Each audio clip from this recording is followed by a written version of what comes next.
percaya Allah yang kekal, yang oleh sabda kita kenal.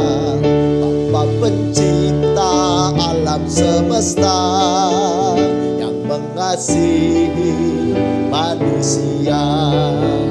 Aku percaya putra tunggalnya yang disalibkan di Golgota, yang dari kubur bangkit dan menang, naik ke surga dalam terang.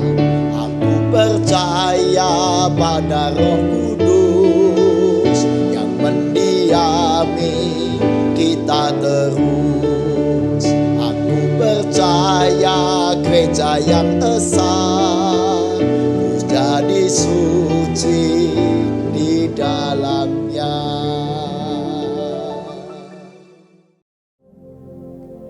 Shalom saudaraku dimanapun berada, apa kabarnya? Luar biasa baik, puji Tuhan. Sungguh bersyukur kita dapat bertemu kembali di ibadah Innovative Generation kali ini. Mari bersama-sama sebelum kita memulai ibadah ini, kita mengucapkan pertolongan kita adalah dalam nama Tuhan yang menjadikan langit dan bumi.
Mari kita datang kepada Tuhan dengan kesungguhan hati, mengaku dosa, dan memohon pengampunan.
Tuhan, dengarlah dan ampunilah kami.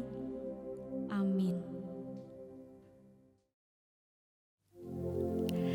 Mari kita bersuka cita menyambut berita anugerah sebagaimana dalam Matius pasal 11 ayat 28 sampai 29. Marilah kepadaku semua yang letih lesu dan berbeban berat, aku akan memberi kelegaan kepadamu.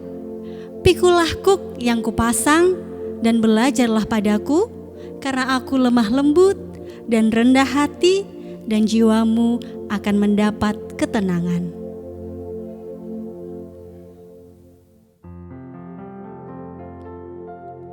Hidupku menggenapi firman-Mu,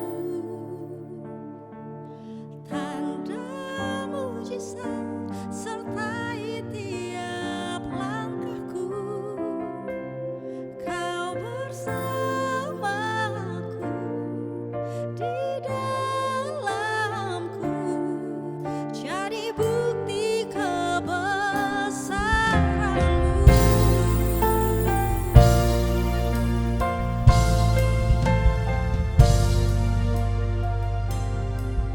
Tuhan, Kau sempurna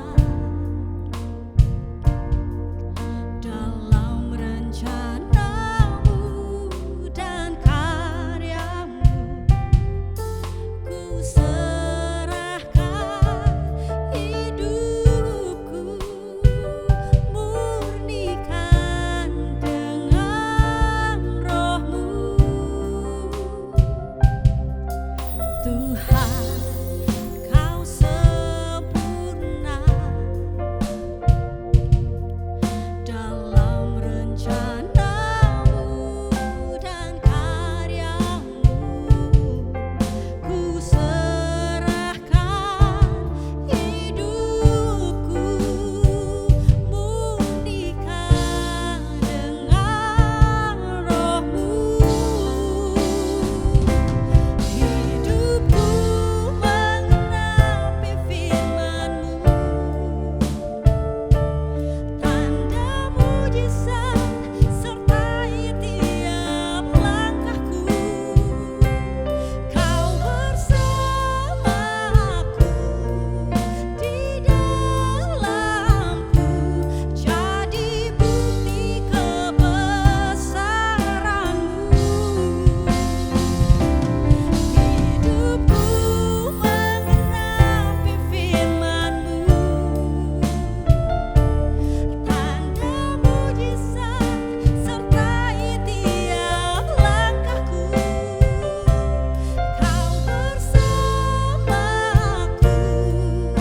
di dalamku, jadi bukti kebesaran-Mu. Jadi bukti kebesaran-Mu.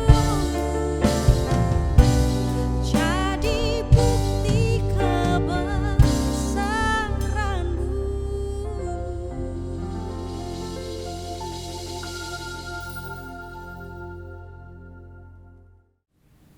Shalom saudaraku, sebelum kita mendalami firman Tuhan, saya mau mengajak kita untuk bersatu di dalam doa. Mari kita berdoa. Allah yang berkuasa, kami memohon tuntunan dari Engkau untuk kami bisa mendalami apa yang Engkau firmankan kepada kami hari ini. Bantulah kami ya Tuhan untuk bisa mengerti dan juga melakukannya di dalam kehidupan kami sehari-hari. Terima kasih Tuhan, kami berdoa. Amin. Saudaraku, hari ini kita kembali di dalam perenungan tentang sebuah alat ukur yang mengukur karakter tiap personal dalam relasi kerjasama, komunikasi, dan juga produktivitas yang biasa kita sebut dengan DISC profile. Apa itu DISC profile?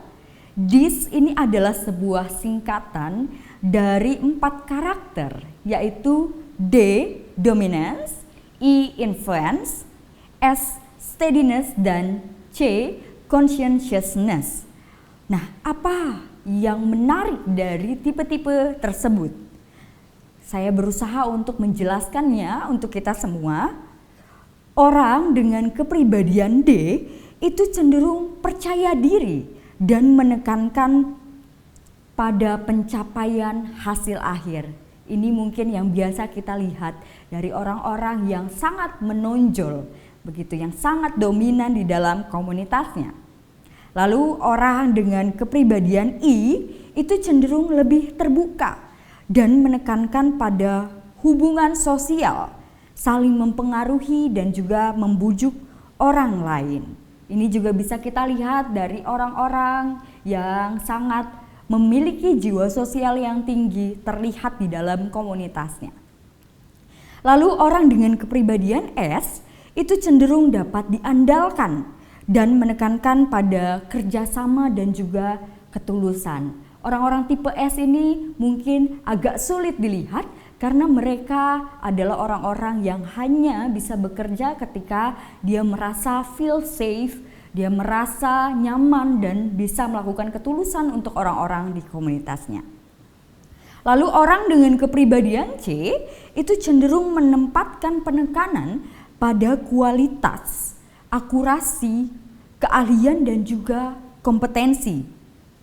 Saudara bisa melihat kembali tentang perenungan tipe-tipe ini di dalam ibadah inovatif generation yang sebelumnya dengan tema kenali dan rendahkanlah dirimu, influence dan juga dependable and sincerity.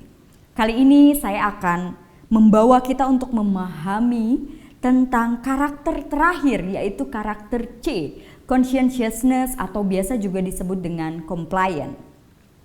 Karakter C dimotivasi oleh kesempatan untuk memperoleh pengetahuan, menunjukkan keahliannya, dan menghasilkan karya-karya yang berkualitas. Mereka memiliki prioritas untuk memastikan akurasi, menjaga stabilitas, dan juga menantang asumsi-asumsi yang ada. Mereka juga sering digambarkan sebagai orang yang sangat berhati-hati, orang yang sangat analytical, sistematik, diplomatis, akurat, atau juga bijaksana. Karena hal ini dikarenakan mereka itu selalu berusaha untuk melakukan hal dengan benar, melakukan semuanya sesuai seturut dengan apa yang sudah menjadi aturan. Karakter ini terlihat seperti karakter yang sempurna, karakter yang idaman ya bagi kita saudara. Tapi di sisi lain kita juga bisa melihat bahwa karakter tipe C ini juga memiliki kelemahan. Apakah kelemahannya?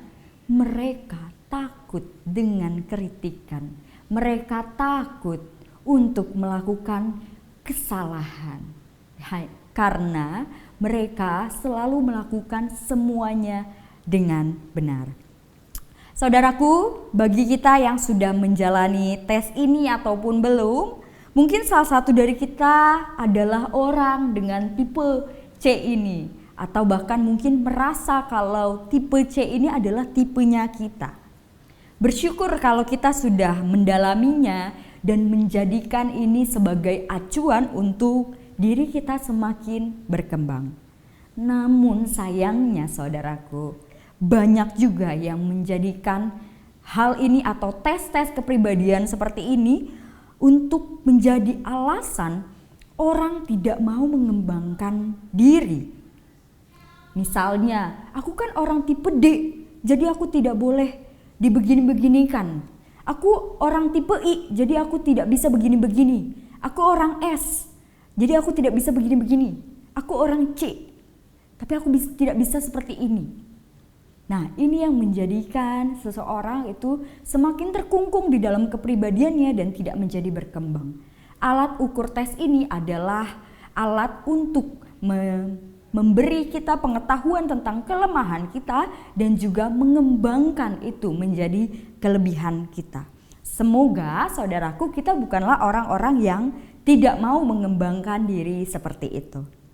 Nah, saudaraku sebagai tipe C dengan identitas murid Tuhan, murid Kristus adalah ideal untuk menjadi seorang yang selalu melakukan semua hal dengan benar. Namun hal ini juga bisa menjadi kelemahan jika kita kemudian tidak mau bergerak sebelum semuanya itu terasa sudah benar, terasa on the track, dan lain sebagainya. Sebagai orang Kristen, Kristus sendiri sudah memberikan kita contoh untuk bisa hidup benar. Namun kita juga mengetahui, saudaraku, bahwa Yesus sendiri tidak pernah tinggal diam, menunggu kebenaran tersebut terjadi begitu saja. Dia tidak pernah diam untuk membenahi segala sesuatu. Nah, saudaraku, hari ini saya mau mengajak kita semua untuk membaca Kolose 3 ayat 18 sampai dengan 25. Kolose 3 ayat 18 sampai 25 berbunyi seperti ini. Hai istri-istri, tunduklah kepada suamimu sebagaimana seharusnya di dalam Tuhan. Hai suami-suami, kasihilah istrimu dan janganlah berlaku kasar terhadap dia. Hai anak-anak, taatilah orang tuamu dalam segala hal, karena itulah yang indah di dalam Tuhan. Hai bapak-bapak, janganlah sakiti hati anakmu, supaya jangan tawar hatinya.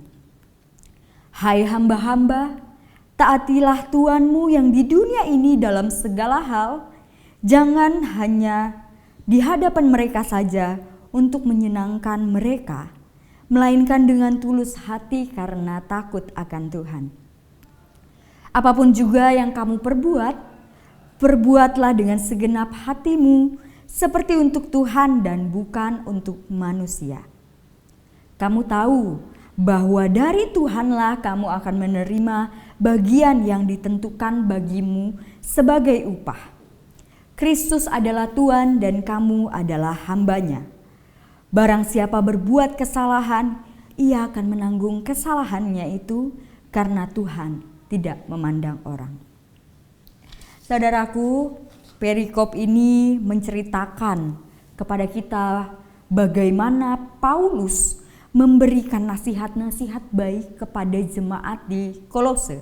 Ketika dia mendengar bahwa banyak ajaran sesat yang mulai tersebar dan murid-murid Kristus di sana adalah target dari mereka-mereka yang sedang menyebarkan ajaran sesat tersebut.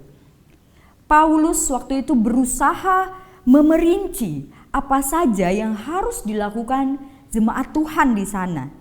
Mulai dari relasi terkecilnya, yaitu keluarga, dan juga mulai dari relasi yang sangat biasa di sana, yaitu hamba dan Tuhan. Ia mengatakan kepada istri, tunduklah kepada suami. Ia berkata kepada suami, kasihilah istri dan jangan berlaku kasar. Ia berkata kepada anak, taatilah orang tua. Ia berkata juga kepada orang tua, jangan sakiti hati anak. Dan ia berkata kepada hamba, taatilah Tuanmu dengan tulus hati. Dan yang menjadi highlight ada di ayat 23. Kolose 3 ayat 23. Apapun juga yang kamu perbuat, perbuatlah dengan segenap hatimu, seperti untuk Tuhan dan bukan untuk manusia. Saudaraku, ayat kita hari ini berusaha mengingatkan kita kembali untuk tidak hanya melakukan sesuatu dengan benar, tetapi juga melakukan sesuatu dengan segenap hati untuk Tuhan, bukan untuk manusia. Memang hal ini adalah hal yang sulit dilakukan, terutama untuk orang-orang dengan tipe C yang perlu untuk memeriksa segala sesuatu dulu sebelum melakukan sesuatu tersebut. Bahkan mereka juga bisa saja menjadi orang yang terlalu takut untuk melakukan kesalahan di mata orang lain. Saudaraku, banyak sekali yang terjadi di sekitar kita di mana orang-orang itu takut melakukan sesuatu karena takut salah. Karena kita terlalu banyak berpikir untuk melakukan sesuatu untuk penilaian orang lain. Dan hari ini Tuhan berkata, apapun juga yang kamu perbuat, perbuatlah dengan segenap hatimu untuk Tuhan. Maka penilaiannya itu ada pada Tuhan itu sendiri, bukan pada manusia. Saya juga menjadi teringat salah satu teman saya itu pernah bercerita betapa dia adalah orang dengan tipe C yang selalu menekankan aturan, rules, sistem yang sudah ditata sedemikian rupa. Dia bercerita betapa menderitanya hidupnya ketika hal yang terjadi di lapangan itu tidak sesuai dengan apa yang ia yakini. Ada pertentangan antara realita dengan teori yang sudah dia masukkan di dalam dirinya. Lalu dia merasa stres dengan hal tersebut. Yang menarik adalah hal yang kemudian harus ia paksa untuk lakukan adalah menerima realita tersebut dan melakukan hal yang harus dilakukan yang tidak sesuai dengan teori pastinya, yaitu menyesuaikan dengan keadaan. Saudaraku, kita tidak pernah tahu apa yang terjadi di dalam hidup kita. Dan bahkan banyak sekali yang terjadi dalam hidup kita itu tidak sesuai dengan teorinya. Seperti teori yang mengatakan bahwa kita sebagai orang Kristen pasti diselamatkan, pasti hidup dengan baik. Nyatanya tidak seperti itu. Bahkan Yesus sendiri juga sudah menunjukkan bahwa ketika kita memberitakan kebenaran, semuanya tidak selalu berjalan dengan lancar. Pasti ada hal-hal di mana kita bisa ada di titik rendah, lalu juga bisa ada di titik tinggi. Bahkan untuk mencapai kesuksesan tersebut, kalau kita punya tujuan ada di titik A misalnya, untuk mencapai titik A tidak selalu berjalan lurus seperti teori yang mungkin kita baca di dalam kehidupan kita sehari-hari. Jalannya selalu berkelok-kelok, dan di sanalah orang-orang dengan tipe C harus bisa berubah sesuai dengan keadaan. Saudaraku, hidup adalah serangkaian relasi. Kita sama sekali tidak bisa menghindar dari relasi yang terjalin selama kita hidup di dunia. Maka dari itu, kita perlu untuk menyesuaikan diri, melakukan sesuatu seiring dengan realita tersebut, mengesampingkan ego untuk melakukan segala sesuatu secara rinci sesuai dengan teori. Melakukan sesuatu dengan benar adalah hal yang baik, tapi adalah lebih baik untuk melakukan sesuai dengan kebenaran Kristus, melakukan dengan segenap hati untuk Tuhan. Dan yang terakhir, lakukanlah sekarang. Just do it, but do it right. Amin. Mari kita berdoa. Allah yang berkuasa, kami sungguh bersyukur Tuhan, Engkau mengingatkan kami kembali untuk melakukan segala sesuatu di dunia ini untuk Engkau, bukan untuk manusia. Kami mau berusaha untuk melangkah Tuhan, kami mau berusaha untuk bisa menyebarkan kebenaran firman Tuhan, dan kami tidak lagi takut untuk melakukan kesalahan. Tuhan, inilah diri kami ya Tuhan. Engkau yang menuntun kami agar kami bisa selalu on track di dalam kasih-Nya Tuhan. Terima kasih Tuhan Yesus. Inilah diri kami. Dalam nama Tuhan Yesus kami berdoa. Amin.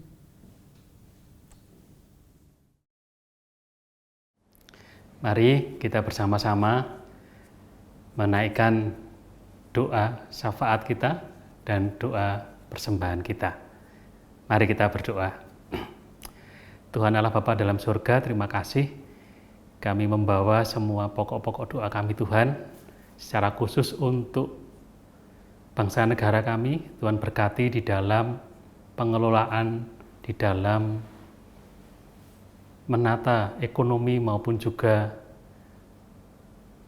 kesehatan karena pandemi COVID ini Tuhan.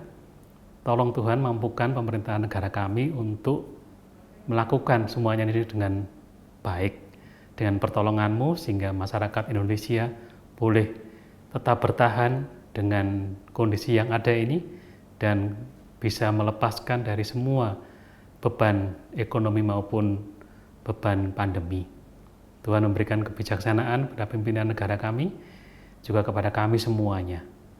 Juga berkati Tuhan untuk warga masyarakat yang sedang sakit, untuk semua yang sedang dalam proses pemulihan, kiranya Tuhan menolong dan memberkati.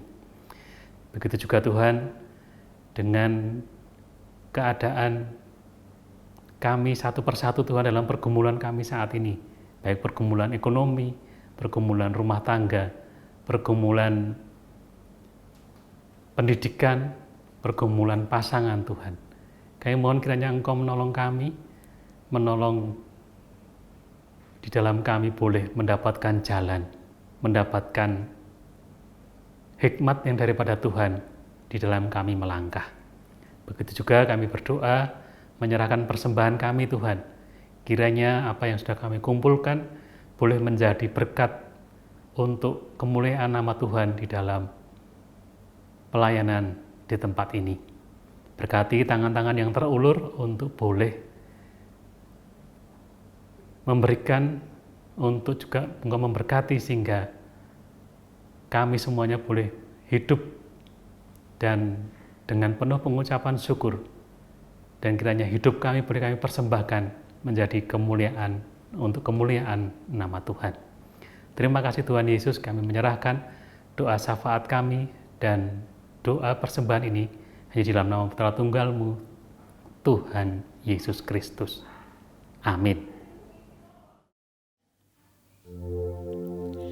Mari bersama kita mempersembahkan hidup kita bagi Tuhan dengan mengingat Yakobus pasal 1 ayat 17a. Setiap pemberian yang baik dan setiap anugerah yang sempurna datangnya dari atas, diturunkan dari Bapa segala terang.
Mari saudaraku, kita kembali dan berusaha untuk melakukan segala hal yang benar di hadapan Tuhan. Dan mari kita melakukannya mulai dari sekarang.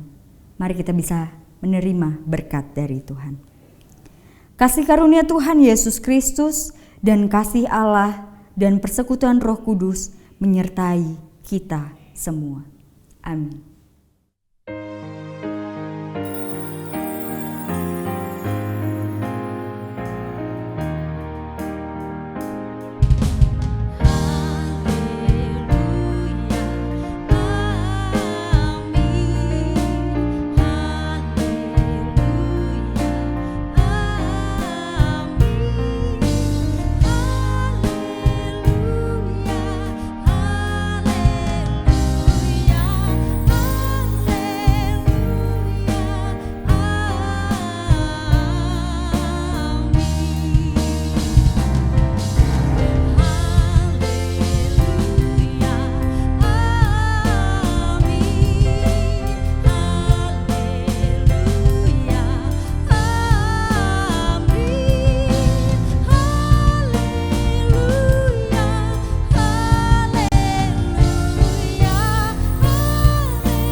Selamat kembali menjalani kehidupan kita masing-masing.